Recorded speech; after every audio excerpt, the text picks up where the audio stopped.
En soos gebruiklik is sy weer by ons. Dis Lindie Malan, coach. Lindie, gaan dit goed? Dit gaan baie goed, dankie Christie. Lekker. Yskoud, né? Ek sien die sneeu begin nou smelt, maar dit is darm koud hoor. Maar ek sien hierdie wit goed op die berg. Ek dog, wat gaan dit? Toe onthou, dis koud. Dis waarom dit so lyk. Want in die kar was dit warm. Ek wil nou weet, wie het besluit lentedag is die 1 September, want vandat ek verstand het, is September nog nooit warm. Ja, kyk, jy kon kortbroek aantrek skool toe. Maar dan kom jy met blou knie by die huis. Precies. Altyd baie koud geweest. But you're going to chat to Tanja Beutler, is that correct, the surname Beutler? That's correct. Beutler, Cape Town Wine Hub. So as jy van wyn nou, jy moet luister. Lindie. Tanja, Chrissy, I'm delighted to have Tanja in the studio today. Tanja, welcome. Thank you. Thanks for having me. And you are part owner, together with another person, of the Cape Town Wine Hub, which is a bonded wine warehouse. Maybe we would just kick off with, what do you guys actually do? And then I want to ask you, where did it all start? What has your wine journey been like? Where did it start? So firstly, what does a bonded wine warehouse do? What is the business about? Okay. So, yes, Cape Town Wine Hub, we're based in the Basin, so we're in Strand, in Fabric Street. So bonded warehouse, basically, we do storage, we offer services to the wine industry specifically. So our main clients are wine farms who probably do not have their own winery or do not have enough space to store their own wines. So we start with bottling, small volumes. We go on to labeling. We do reworks for them. We do storage for them. We do transportation and distribution. We have our own bonded truck. So bonded basically means that they can move their product from their winery to our warehouse without having to pay the excise duty straight away. So it's also a cash flow thing for the wine farms to keep it in bond. And of course, if they want to export overseas, which we do a lot with our wines, it makes sense to keep it in bond. Okay, so it's a cash flow, but then also all the associated services that just takes, I think, a lot of pain away from a wine producer or a wine farm. Absolutely. So I've been in the industry for 30 years. I've also made my own wine. And I know the heartache involved with spending so much time on admin when you should be spending it on making awesome wines and marketing them. And often the wine producers find themselves stuck in admin instead of what they should really be focused on. So we take that job away from them. That's incredible. So before we get how you ended up starting the Cape Town Wine Hub, where did your life and story start with wine? Okay, so I grew up in the Basin, so I've been living in Somerset West since, I think, 1974. I studied at Stellenbosch University. I studied psychology, so absolutely nothing to do with wine. And I landed up going over to America with a friend of mine. He was a triathlete, so I never saw him because he trained all weekend, and myself and friends would go into the winelands. So we lived in San Francisco, and off we went to Napa and Sonoma, and that's actually where I fell in love with wine. Wow, so many years ago. 30 years ago. Okay, and then you came back, and then what happened then? Okay, so on my return, I really wanted to be involved in wine. I fell in love, as I said, with wine there. And my first job was with the Lima Mountain Vineyards, which was very special, family-run business at the time, very tiny. And it was my introduction. I started right at the bottom, working cellar door sales. And slowly but surely worked my way up from there. I then had my second job at Rustenburg Wines, doing repping, so selling wines on the road. And after that, I decided to start my own business. So from there, I started a label called Topaz, which is basically part of something we made from home. It was a home brand. Which literally in a backyard, Christy. Literally had a couple of vineyards and producing our own grapes and making our own wine.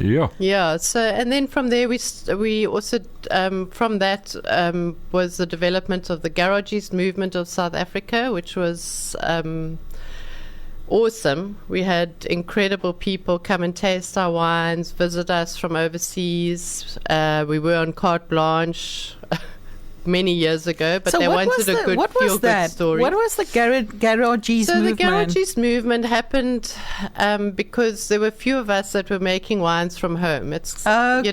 so Literally a out of your garagiste- garage, sort of. exactly. So Okay. a garagiste is very much a French term. So we were one of the first with Kathy Marshall to actually introduce that into South Africa.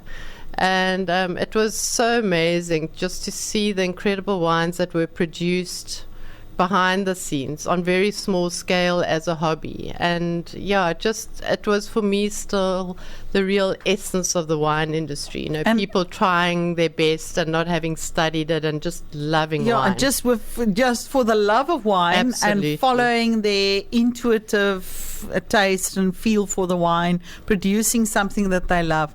The garages movement, was that about 20 years ago? Yeah, it would be. Okay. Yeah, it was Okay. around then. Yeah. Okay. So and it did well. You know, I think also the industry needed a new story, something interesting to write about. So we got a lot of media attention Okay. during that time. But it was a special time. You know, of just making Almost wines from home and being for sort the love of it. artisanal, like really artisanal. Like we made 18 barrels at home maximum, which is all that would fit into our our garage. So you never had a proper garage where your car was parked. It was No, always it was filled always with wine. barrels of wine. Christy, we're going to be straight back talking to Tanja a little bit more about the amazing things she's doing in the wine She industry. studied psychology. Yes. Yes, I did. And it's got nothing to do with wine. Wow. Oh, it's got a lot to do with wine. You know, couple of glasses of wine. And then Great it's all psychologist. psychology. Yeah, I can't say I've never used it in my industry. We'll be back straight after this. Busy with business lunch with Coach Lindie, and she's chatting to Tanja Beutler from the Cape Town Wine Hub. Lindie. Tanja, the Cape Town Wine Hub, who would be the ideal target market? We did say wine farms and wine producers, but it's very vague. So who's your ideal target market? Okay, so yes, it would be the wine producers firstly for our services. And it doesn't matter what size really. You know, you can be the small producer who starts tiny like we did originally, or you can be a big producer who's making hundreds of thousands of bottles. So either way, you know, we can adapt to that and we offer those services to the industry. Then the other side is that we've actually just released our own wines in very small scale. So, you know, I've always made my own wines and I miss that in my business. So we've just released the Hub. It's called the Hub. Red and white, and selfishly, as a typical ex-garagiste producer, I've made wines that I love to drink myself. So that is really, you know, we've supplied that to various smaller boutique establishments. And it's focused also on the export market. So, so there would be the consumer if they're ever interested. So, Tanja, there's definitely been some amazing highlights throughout your journey. Do you care to mention a couple? Yeah, so, you know, when I had the garagist movement, there's a wine award in the industry called the Michelangelo Wine Awards. And I sat with the organizer at the time and I said to her, you know, well, she actually approached me and said, we should do a garages trophy for this award. So I said, absolutely great idea. Let's put it in place. And we gave her all the rules and regulations of a garagist. And it was 10 years later that I finally won that trophy. Oh, my goodness. That was for the best wine produced. Under the garagist, as a garagist in that category. So that was quite a highlight for me. And I remember walking up onto the stage and she said to me, finally, you made it. So that's incredible. Yeah, so that was a very awesome moment. And yeah, that, you know, so many blessings in wine, really. You know, I've been there for so long and my philosophy has always been to promote Wine South Africa because we do have such incredible wines, such incredible brands, And I've always felt very passionate about it. So, yeah. But she's being very modest, Christy. You've also recently walked away with an amazing award. Tell us more about that. Yeah, so it's a new competition which was started by Wine of the Month Club called Fine Wine Awards. And we entered these are first vintages, so we entered our white, and it won the trophy for the best unusual white wine blend out of all the wines that were entered. So I was completely floored, didn't expect it, but I feel completely honored as well. Wow. Well done. So can I ask you, what makes a good winemaker, Tanja? I mean, I know this is a big question. We probably need a bottle of wine to discuss that. But just, off the bat, what makes a good winemaker? Yeah, so I would say, they really have to have passion, because come harvest, and I think there's still people out there who don't realize that, to make wine, you only have one chance a year. So we only harvest grapes once a year. So it's very different from making beer or anything else. So, that time of the year is such hard work, and they have to really... they get that one chance a year. So in a lifetime, it's not that many opportunities. So the focus has to be there. They have to be passionate. They have to love what they do. And I think so often their roles are so split. So often they land up being the winemaker, so they're producing the product, but yet they still have to market it, they have to sell it, they have to put their face behind it.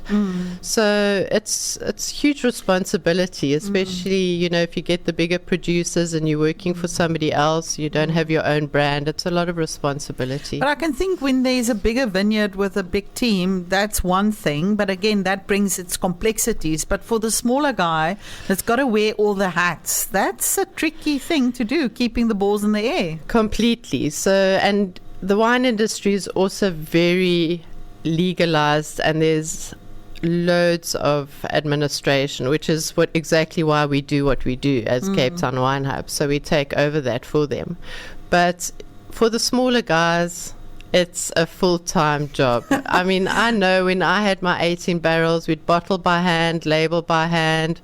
I'd be out delivering every day. We'd do exports, but they'd be tiny. It would be 10 cases maybe to America or whatever. Almost not even worth the while. But it is, because you love that product. And I have to say, having made wine as well, there's nothing more special than that first bottle that comes off the labeling line, and you sit together with your business partners or whatever, and you taste that. It's like there's no feeling like that. And I think that's what makes winemakers love what they do. And I can see her eyes sparkle when she talks about it, Christy.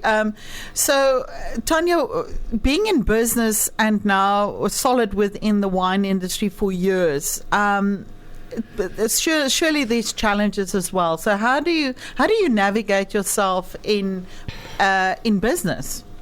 Be that generally wine or whatever. In business, yes. Yeah. So look, in the wine industry, we obviously were very badly hit by COVID, completely closed down. So it was very challenging, and we still feel the after effects of that. But I always say in business, I asked Flagan, my business partner, this question this morning, and he said perseverance. Lots of perseverance. Yeah. And it's about, you have a plan, and maybe plan A doesn't work. And a lot of business owners or people who start off in business give up at that point. And I've always got this philosophy that there's plan A to Z, and after Z you start with double A again, so and that's where your perseverance gets tested, and the courage to keep going. Yeah, there's always another plan or another opportunity or another way of doing things. You just sometimes have to maybe distance yourself and look at it from the outside again. That's good advice. Just create some distance, and like Snorre met die Springbokke sê, back to the drawing board. Yes. and work with what you have, and I think keep on watching out for opportunities and then use those. But we'll be back just now again, Christy, chatting to Tanja. Absolutely. Dis 24 minute voor 1. Ons besig met business lunch met coach Lindie en sy gesels met Tanja Beutler van Cape Town Wine Hub. So laaste sessie, Lindie. Tanja, so the values for the Cape Town Wine Hub being responsive, dynamic, innovative, and it just coincide or describes so beautifully one's journey as an entrepreneur. Do you agree with me? Yeah. So the values we put in place were those, and I think in any business that's what you strive for. You want to respond to a client quickly. You want to be different. You want to stand out. So it's so important to just keep up with the times. I mean, business changes. It's dynamic, linked to the economy Absolutely. of the country, of the world. So it's so important to just keep thinking out the box. And I remember when you were coaching me, Lindie, and I remember very carefully, and often I think back to, you've got to get to a point where you work on your business and not in your business. Although I find that you need to go back and forth. Yeah, it's in, out, actually the whole time. Because so you things can't change and you're back in the business again, Yeah. hands on, having to navigate. Yes, Yeah. exactly. So, it's just that kind of, it is important to be innovative, to not get stuck. Oh, And I absolutely. think COVID taught us as business owners that in a big way, because you had to think differently. You had to react And constantly immediately. reinvent Yeah. yourself and ask questions about one's business model and is it working or not. Tanja, so maybe a bit of a cheeky question, but being in wine and business for so many years, 30 years going on, and your daughter Juliet now also entering the wine industry, what advice would you give, or would you have wanted to give yourself, your young 25-year-old starry-eyed Tanja, now thinking back? Yeah. Sure, I would have. I think if I look back, I wouldn't have minded studying wine, actually. Yeah, 100% self-taught. Yeah, 100%. It would have saved a lot of time, and it would have made the journey faster, I guess. But that's the beauty of experience and time. So, yeah, and I look at Juliet now, and she's now going into studying winemaking. Her dad is a Cape wine master and also makes his own wine. So, it's quite exciting that it's kind of carrying on. Second generation, second absolutely. generation, and that she actually finally decided to go that route. I think she's got more vintages behind her belt than I do. I think she did her first vintage in Burgundy with her father at the age of 2. Oh my God. So Literally in her she genes. started very early. So do you believe there's still a big future for wine in South Africa? Absolutely. I think so often, if you travel overseas, for those people who travel a lot, you don't see enough South African wine overseas on the shelf. And we've got so much to be proud of. And, we've got sunshine. So our wines are always voluptuous and delicious compared to the Northern Hemisphere, sorry. No, they have different wines there. But, we have sunshine, and it comes across so much in our wines. Oh, wow. And it makes... We've got so much to offer, really special products. So what makes you excited about the future, Tanja? What are some things you're still dreaming about? Look, I think, there's, every day we create something new and we have new ideas. But, I look at our country and I think there's so much we can be thankful for and proud of, and I think that you look at our basin, wow, and you look at the rest of our country, it's so beautiful, and we have a country that has beautiful people, like dynamic and different and friendly and sunshine. Friendly and awesome, and I think that also lends itself to entrepreneurship. I think we have a big go there compared to many other countries in the world. Being pioneers is in our blood, right? Yeah, it's kind of, I guess. And, so I just think I feel very positive about the future. I think, people must just go for it, to go and start a business, to try, and what's the worst thing can fail? Yeah. You fail, you try again. You get up and you rub yourself someone off. said the other day, if we don't win, we learn. But I mean, there's something, there's always a lesson. everybody always thinks we have to do big things to make a difference. And, you know, I've got a very famous saying that it's my mantra almost, is nobody made a bigger mistake than he who did nothing because he could only do a little. And I just think, you know, if people just do the little things, you know, the combination of that will make so much difference in everything. And it adds up, and it becomes a journey that's very personal, Yeah. right? Tanja, I'm sure there's a lot of listeners listening to us today, maybe got some questions around the wine industry or even what you do. So why don't you just tell our listeners where to get hold of you? What's your contact details? Okay, so Cape Town Wine Hub is obviously on all social media. So you can find us on Facebook, on X as it's called now, on LinkedIn and Instagram. So you can follow us there, or otherwise you can get hold of me at the office on 021 854 3471. Okay. Christy, I think it's been absolutely lovely. And Tanja, I want to really say thank you from the bottom of my heart. Thanks for coming in and sharing your story, and really want to bless you and your business going forward. Shall I wish on you many happy bottles or many happy vintages or lots of awards? I don't know what, but just keep on having fun, shall we? Oh, thank you, Lindie, and it's so special to be here with you, and yeah, thank you for the opportunity. You're welcome. Ja, thanks for coming in. Ek moet sê, jy kan sien die passie wat sy het vir die wyn, is dit nie? Ja. So, En sy's 'n ongelooflike kenner. 'n Wynproe saam met Tanja is absolutely next level. yeah, but she didn't have to study this. I mean, it's in her blood. Yeah, there we go. She can actually lecture, I'm sure. I do. You do actually. There you go. Yeah. So thanks for coming in, Tanja. Thank you so much. Lindie, vir jou sien ek weer volgende week.